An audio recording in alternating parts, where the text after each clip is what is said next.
Hello বন্ধুরা, অনুরাগের ছোঁয়া আজকের পর্বে আপনাদেরকে স্বাগতম। সবার চোখে ধুলো দিয়ে হসপিটাল থেকে দীপাকে নিয়ে পালানোর আগেই মিশকার কবল থেকে মাকে নিজেই রক্ষা করল রূপ। হ্যাঁ বন্ধুরা, আমরা এমনটাই দেখতে পাবো অনুরাগের ছোঁয়া ধারাবাহিকের আগামী পর্বগুলোতে। ডক্টর সূর্য জানতে পারে দীপার শারীরিক অবস্থা খুব একটা ভালো নয়, অনেক রক্তক্ষরণ হয়েছে এবং হসপিটালে সেই ব্লাড গ্রুপের রক্ত নেই। সাক্ষ্য এবং সূর্য রক্তের ব্যবস্থা করতে বের হয়। তখনই কিশ এবং আরিয়ান সাহায্যের হাত বাড়িয়ে দেয়। এরপর দেখা যায় হসপিটালে পুলিশ এসে গোটা ঘটনার তদন্ত শুরু করে।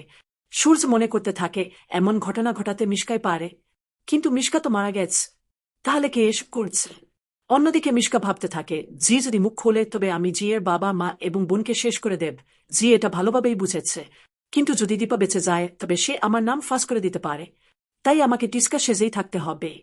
তবে দীপাকে মুখ খুলতে দেওয়া যাবে না।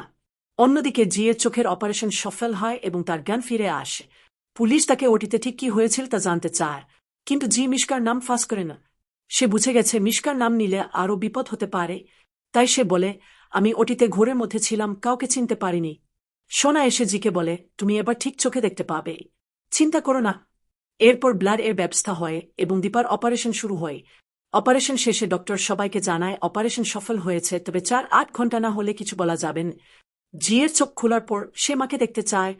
দীপার কেবিনে যাওয়ার অনুমতি না দিলেও সূর্য তাকে নিয়ে যায়। মাকে দেখে জি অনেক কল্পনা করতে থাকে। মিশকা তাকে এবং তার পরিবারকে শেষ করে দিতে পারে, তাই জি চুপ থাকে। দীপা ঘোরের মধ্যে রূপার নাম নিতে থাকে, যা শুনে সোনা অভিমান করে বাইরে গিয়ে কাঁদতে থাকে। কিস সোনাকে সান্ত্বনা দিয়ে বলে, সব ঠিক হয়ে যাবে, তুমি কেঁদো না। জি মিশকার ষড়যন্ত্র বুঝতে পারে। মিশকা নার্সের ছদ্মবেশে হাসপাতালে ধোঁয়া সৃষ্টি করে দীপার কেবিনে ঢুকে দীপাকে আঘাত করার চেষ্টা করে। জি ছুটে গিয়ে মাকে রক্ষা করে। মিশকার মাথায় আঘাত করে তাকে কাবু করে ফেলে। বন্ধুরা, তোমরা কি চাও জি যেন মিশকার কবল থেকে তার মাকে এভাবেই রক্ষা করে? কমেন্ট করে তোমার মতামত জানাতে ভুলবে না। ভিডিওটি ভালো লেগে থাকলে আমাদেরকে সাবস্ক্রাইব করুন আর পাশে থাকা বেল আইকনটি বাজিয়ে দিন। লাইক এবং কমেন্ট করতে ভুলবেন না। ধন্যবাদ।